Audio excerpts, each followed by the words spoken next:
ছেলে বেরিয়ে গেল অফিসে।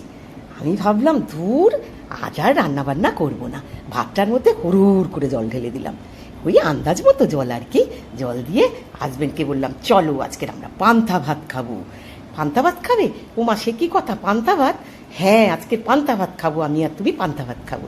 চলো তাহলে পেঁয়াজটা সুন্দর করে ঝিরি করে কেটে নিলাম, আর একটু আলুটা সেদ্ধ করে রেখেছিলাম, সেই আলু মাখাটা দিয়ে দিলাম পেঁয়াজ আর কাঁচা লঙ্কাটার মধ্যে, দিয়ে একটা মণ্ড মতন করে নিলাম।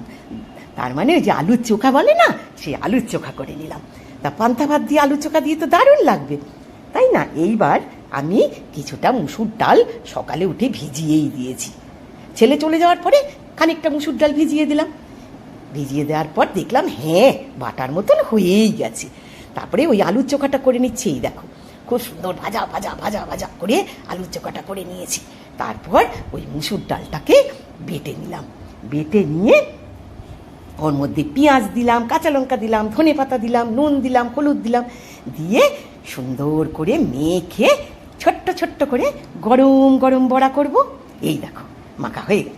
এইবার ছোট্ট ছোট্ট মুচমুচে গরম গরম বড়া করব, করে পান্তা ভাত দিয়ে ওফ যা লাগবে না, ফ্যান্টাস্টিক।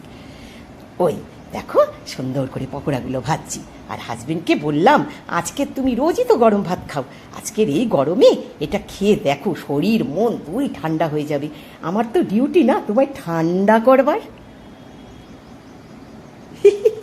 ঠান্ডা করবার ডিউটি তো, সেই জন্য তোমায় ঠান্ডা করে দেবো। তাহলে চলো, বড়াগুলো সুন্দর ভাজা হয়ে গেল খানিকটা, আবার এই খানিকটা ভাজা হয়ে গেছে, ওই আবার খানিকটা বসিয়েছি।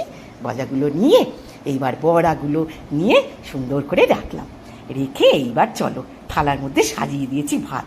ওই পান্তা ভাত খানিকটা তুলে বাটি করে দিলাম, যদি লাগে আবার নিয়ে নেবে, কি আছে, তাই না? বাটি করে তুললাম, তুলে একটু বড়া ভাজা দিলাম, কাঁচা পেঁয়াজ, কাঁচা লঙ্কা আর ওই আলু মাখা দিয়ে সুন্দর করে ভাত সাজিয়ে দিলাম। তাহলে চলো পান্তা ভাতটা আমি আর হাজবেন্ড দুজনে মিলে মজা করে খেয়ে নিই। তোমরাও পারলে এই গরমে একটু পান্তা ভাত খেয়ে নিও, শরীর মন দুই ঠান্ডা হয়ে যাবে, আর সঙ্গে সঙ্গে ভালোবেসে আমার সাথে থাকবে। এতক্ষণ ধরে দেখবার জন্য তোমাদেরকেও